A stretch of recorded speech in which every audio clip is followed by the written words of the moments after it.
Welcome to yet another episode of the Economic Times Cutting Chai Stories, a series of conversations with CXOs and business leaders over chai or coffee, if that's your preference, brought to you by ET Edge, where we talk about their lives, hobbies, interests, and also touch upon various other topics. The urgency and pressure on business leaders as they navigate the COVID-19 pandemic has been immense. And right now, we are in the midst of the second wave. These business leaders have been constantly monitoring myriad ways to ensure that their respective companies stay on course in the new normal. The incredible demands placed on them makes us often wonder how they have time for family, hobbies, or any personal downtime. And let's not forget that they are mere mortals. This initiative by ET Edge is aimed to create a deeper connection with them and to get a sense of what business leaders of several prominent companies and organizations do when they are not in business mode. Today, it's my pleasure to host Janaka Pushpanathan, Director, British Council in South India. Janaka, welcome to the Economic Times Cutting Chai Stories. Thank you, Ivan. Looking forward to this one. Thank you. Me too. Okay, let's dive straight into it, Janaka. Given that we're in the midst of the second wave of the pandemic, has the work from home dynamic changed as compared to when we went into lockdown in March 2020? And if yes, how? Right. I mean, interesting. I think for me personally, two things have changed. I think the last time when we went into lockdown, we kept sort of going as though it was going to end within 3 months, then 6 months, and then 9 months. So we kind of prepared, let's say quarter-wise, if you will, even whether it's business or home, we said, okay, let's look at this quarter, let's prepare, let's stay focused, and we were motivating ourselves. And somewhere I think we believed that it would end soon. So that kept us going in a certain way. And also I think the novelty of doing everything online. So for example, in my current work, we are traditionally a face-to-face business, but we pivoted overnight and actually gone online. So that was exciting to start with, to sort of explore and navigate that space. But now I think our teams, everyone, I think there's a bit of a digital fatigue, if you will. You want that for even this interview, for example, I'd rather be sitting across from you and sipping a cup of chai, if you will, right? So I think that is set in. But having said that, I think the way we've been able to adapt and respond to challenges, I think we've improved significantly there. One other thing that's changed for me personally is, I think, to acknowledge and accept that this is going to be a way of life. This sort of, whether it's online or digital, or whether it's going to be a future hybrid model of working, which everybody's talking about. I think that acceptance is set in, and we're trying now to look at all the good lessons that we have from now and try to see how we can incorporate it, going forward. So long story short, I think for us as an organization, we are sort of going forward in the anticipation that digital is going to play a huge part in our personal and professional lives. And I think for me personally, as a leader, leading my team, I think for us, the one thing that's changed from the previous time to now is there's more shared understanding and trust, if you will. I think we've been able to build that really, really well. And it's not happened by chance, but we've actually sort of worked towards that. And our teams are constantly telling us that there is that feeling of, care and empathy. Not that we did not have it before, but I think somewhere the pandemic has forced us to think harder. And I think some of the outcomes are good. Yeah. Wonderful. It's wonderful. Let me ask you, is there something that you did either at a personal level or professional level during the lockdown that you had never, ever done before in your life? I think one for sure in my, and it could be construed as personal as professional because it's helping me in both my personal and professional lives. I've started something called it's not very original, but I've started something called the Gratitude Journal. So I have a book and I love to write. I'm everyone who knows me probably knows that I'm a very lists person. So I have lists for everything, like a pro and con, or to do or not to do, or task lists. And I love to, although the computers there and technology is changing way we think about everything. I still feel writing some things down is really, really nice. So for me, that's something that I've started 3 weeks ago, if you will. And it's helped me understand a lot of things better. Also, I think we sometimes forget to reflect because we're always doing something, or we're always in that doing mode. So for me, the journal has helped me center myself, also put down things which are probably not just ideas, but things that happened in that day, which I'm very grateful for, things I want to happen, where I feel, okay, this is the roadmap and this is what I want. And then I put that all down in that, I'm calling it the gratitude journal because I read about it somewhere and I said, okay, why don't I start one? So that's something that I've done. Yeah. Amazing. Janaka, you're giving me goosebumps. I'll tell you why. After the pandemic last year, the lockdown, our family, which consists of my wife and a boy who's 11 years old, we decided to do something on similar lines called the gratitude jar. Each of us, whenever we feel like, and which is more or less on a daily basis, write down one gratitude point or many, and we put it in that jar, each in different colored chits. So it's pink, blue, and yellow. And the intent is to look at that at the end of the year and put a chart in our house. So I got goosebumps when you said that. It's wonderful. It's a great idea what you're doing. Thank you, Ivan. But I think it's a great idea what you're doing. I don't know how much it will work in my home, but I'm going to definitely ask my husband. My daughter doesn't live with us anymore. She's working in the US, but my son and husband are here now. So I don't know about a year. Maybe even if we try it for a week or a month, I think the results should be incredible. I mean, that's an amazing idea. Nice. It's 20 days or 30 days in your case. Trust me, you will see the changes after some time. Right. No, I think it's a great idea. It's a lovely idea. Thank you. Exactly. Thank you for sharing that, Janaka. Okay. So time to go down memory lane. If you were to go back to the early years of your childhood, school, or later college, was there anybody who influenced you in those formative years? And as a rejoinder, what ambitions did you have then as a teenager growing up?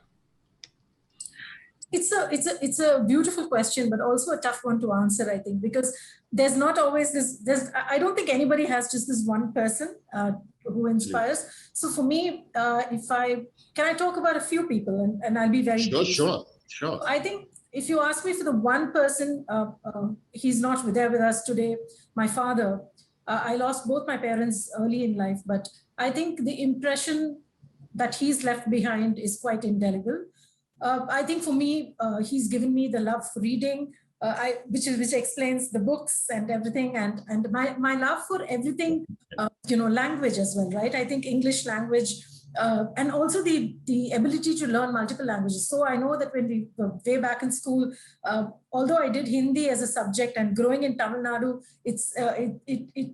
the opportunity to learn Hindi was limited, as you understand. So, but then we went to school where Hindi was my second language. But because Tamil is my mother tongue, my father said that's so important and you must learn it at home. And English was something that we learned at school. But then I think his love for the language and, predictably sometimes Shakespeare and everything else that we all did study back in school. So I think my love for language, and also to be discerning about what you read, I think that's something that he taught me. And I think he's influenced me in many, many ways, although we lost him quite early, but I feel the impact he has left behind is so much that a lot of things that guide me today are some things that he may have said in the past. So I think my dad, definitely. But I think for me, because you mentioned school and college and later, I think at every point in time, there's been this one teacher who's made that. And I'm sure it's for everybody. We all remember those 5 or 6 people who took that extra effort, who went beyond their call of duty and sort of, embraced you in a way that no one has ever done before, whether it's celebrating you in the classroom or speaking about an idea that you had outside of the classroom. So I think I've been very, very lucky, privileged, and very fortunate to have some really brilliant teachers as well, whether it's, Mrs. Matthew in school, or whether it's Sheila Muthanayagam, my professor of physics in college. I think they've left an incredible mark in my own life, which I cherish and I will treasure. And you asked about childhood, what I wanted to be as a teenager. Inspirations, yeah. I think for me, I've always wanted to do something with science. That was very clear from a very young age. I think when we did role plays and stuff like that, I would always be imagining myself to be an academic or a researcher or a scientist or something like that. So for me, science was very important, and I did study STEM in university as well.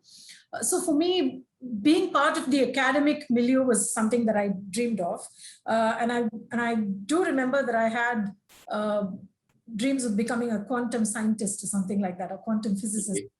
I think that was more because of my professor in college who inspired us to think differently about quantum physics. But having said that, that I feel, in a sense, STEM has disciplined me, but I think because of the influence my father had on me, and because of the arts that I pursued in terms of whether it was professional, I can't call it professional, I think personal hobby, singing or Bharatanatyam, which I think a lot of girls and boys, I think in Tamil Nadu and across the world are learning today. I did a bit of all that. So I feel I've got that really nice mix of STEM and the arts, which is probably a nice STEAM thing to do. But yeah, my childhood dream was always about being in the physics or science realm of things. Yeah. Okay. Great. Thanks for sharing those memories. And I hope Mrs. Matthews and you said Sheila, right? The physics professor. I hope they watch this interview when it comes out, or this Cutting Chai story. Yes. Okay, let me ask you, what's the best professional advice, Janaka, you've ever received? And I mean, if you could share that, and who gave it to you? I think I've received 2 pieces of advice. The first one was when I was working in another multicultural organization, and I think my boss at that time said to me that be fearless. I don't know why he said that, but I think it was a one-on-one meeting, and I said, "Is there something that you want to tell me?" And he said, "Whatever you do, I mean, you're doing well." And then said, "Be fearless." So for me, I think fearlessness is a great quality to have, whether you're an entrepreneur or whether you're employed with an organization. I think, having it also transforms somewhere into professional confidence, if you will, over a period of time. So I valued that a lot. And then there was this piece of advice, which I will never forget, because I have been an entrepreneur as well. After being employed with an organization, I've had that stint for a few years. My first... where you worked with startups, is it? Is that... Yes. So I was part of two startup initiatives, and then I set up my own learning and development advisory. So I think this advice proved so valuable, very precious, especially when you're investing your own money and starting your own thing. So I remember him telling me that whatever you do, whatever you start, whatever stage of the startup you're in, whether you're early stage or Series A or Series B funding, fail fast. Do not be afraid to fail, but fail fast. I think that's thing that I've held very, very closely to my heart. It may sound a bit callous because you feel that, oh my God, somebody is advising you to fail. But I think it's the best piece of advice I've ever had, because I think as a startup, you need to take risks and you shouldn't be afraid of taking risks. So the fearlessness thing helped me there. And I think as a startup, the one thing that you want to do is, while you're doing this build, measure, learn, building your minimum viable product, etc., I think failure is a great lesson. And if you fail fast, then you get the pieces and then you can move on really fast. So for me, I think those two are fearlessness and failing fast. Yes. It's amazing. As you're talking, it's triggering off thoughts in my head. I conduct speech and drama workshops for kids. And it's also about personality development. So you have a lot of these exercises that you do during a workshop, right? From voice to body to, and it's very difficult for somebody who's an introvert to come out. Yes.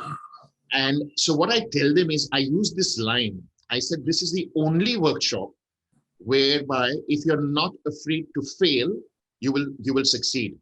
And this is the Absolutely. only, not like school where you've got to succeed and get those marks. If you fail, you will be a success here. And after the end of the workshop, which is over 10 weeks, they say, thanks for that advice. So I understand perfectly. I'm on board when you say fail and fail fast, because the more you delay it, the more you vacillate, uh, you're not you're not going to achieve that potential that you probably have. And fail fast makes all the more sense. Absolutely. May I just add one more thing, Ivan? Sure. I attended a conference, I think a couple of years ago, or maybe a year and a half ago, when everything was still physical and we could meet each other and stuff like that, right? So one of the sessions, I was struck by this, and I told the organizers, somewhere I'm going to copy this idea. I mean, good ideas have to be copied. Of course, we'll credit you with the original idea, but I think, so there was an entire session, mostly in conferences, you'll find sharing success stories, talking about the big idea, looking at what best practice and stuff like that. This particular conference actually had an hour dedicated to failure. So what are your biggest failures and what have you learned from them? And can you share that with the audience? I thought it was brilliant. I think it's completely brilliant, where I think are so pressured with having to succeed and having to do well all the time and getting everything right. But I think the best lessons are when you don't achieve something and perhaps you learn from that, and then you're able to sort of, move upwards and onwards. So yeah, I just wanted to share that. Yeah. Thank you. Thanks for sharing. I'm really enjoying this conversation, this Cutting Chai conversation. And I'm sure whoever's going to view this will do too. So with that, let's move on to another segment, Janika, which is called the one word, one line answer. So I'm going to throw a set of questions at you, and please answer in one word or a line. If it's 3 words that are required for that answer, I'll specify that.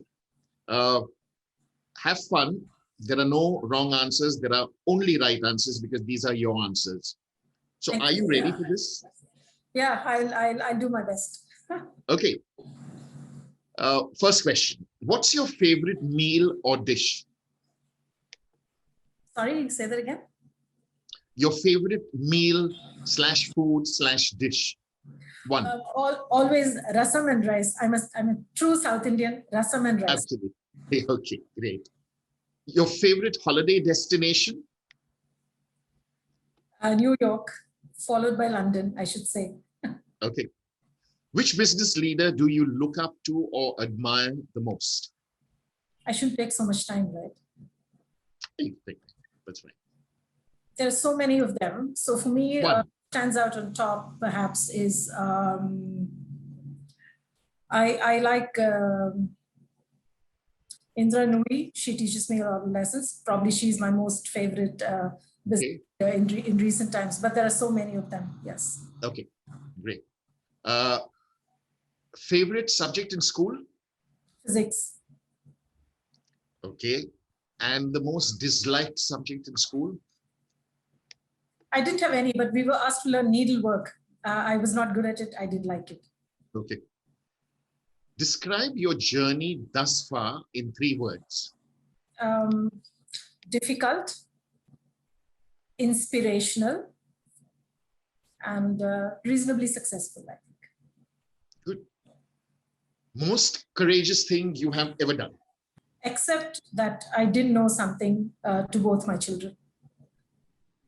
Okay. I think for me, knowing something and accepting it with my children, I think that was I think the most courageous thing for me. Okay.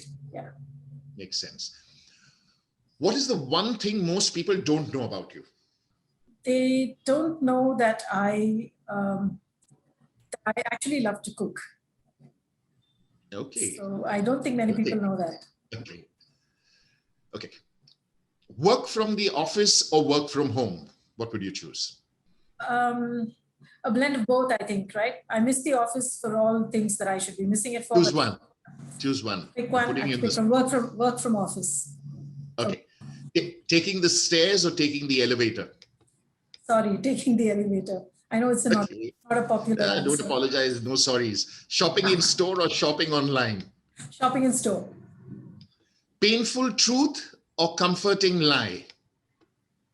Painful truth, always. Chocolate or pickle? Chocolate.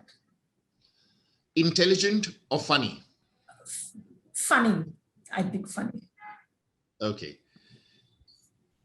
Would you rather live in a peaceful dictatorship or chaotic democracy? Chaotic democracy, always. Be lost on a mountain or lost on an island? Lost on an island. Okay. If you were to be stuck in a room for 24 hours, who would you choose to be stuck with? And I'm going to give you 3 options. Kindly choose one of the 3. Meryl Streep, Indira Gandhi, or Ratan Tata? Meryl Streep, always. Okay. If you were to lose one of the following, would you rather lose the ability to read or lose the ability to speak? Ability, it's a tough one, but between reading and speaking, I'd be okay not speaking, but I don't think I can be without reading. If you could be a kitchen appliance, what one would you be and why? I like to work a lot with knives. I mean, don't get me wrong, but in terms of, Okay. I mean, for me, the process of cooking actually more than the dish itself is all that chopping and being very orderly about it. So for me, knife, and I like it because it in some ways it's very therapeutic. And it gives me that space to reflect and some quiet time. So I'd rather be the knife. Yes. Okay. No, I wasn't threatened at all. And I'm in Mumbai, you're in Chennai, I think. So don't worry. If you were an animal, what animal would that be? I can't say 2 animals. I can only say 1 animal. Right? One. For me, I think I love tigers and lions. So either one. Yes. Fine. Okay. Do you believe in planning your life or going with the flow and letting things happen? I believe I would like to plan my life. Okay. If you had your own talk show, who would you invite as your first guest? Meryl Streep. There you go. In this segment, last question. Life is incomplete without. Fill in the blanks. You can use a number of words or even one word. Life is incomplete without friends, humor, and empathy. Wonderful. See, Janaka, you did so well in this one word, one line answer. Thank you. Well done. Thank you. Before we wind up, you're most welcome. Before we wind up, I have one final question. If you could take a minute and just give us your answer to this question. If you could choose your dreams, what would you prefer to dream about? I think I would like to dream about 2 things, definitely. Pre-COVID, I know that I would have liked to dream about a more equitable world, if you will, where there is a true sense of equality. There is both equality in gender and race, and completely an equitable world for both men and women and everybody to thrive. That would have been my dream. That I dream that very often. I think in the light of the pandemic, I really dream of a not just COVID-free world, but I think of a brave new world, which is healthy and kind, to where we're all kind to one another, and we learn to build trust with each other and actually make things happen together, rather be in a race or competitiveness. So that's the world I dream about. May those noble thoughts actually manifest. What a wonderful way to end this Cutting Chai story. I'm sure we could have gone on and on, but we have a limit on time. So thank you so much, Janaka. Friends, that was Janaka Pushpanathan, Director, British Council in South India. Janaka, we wish you and your family and your organization the very best going forward. Thank you for your time.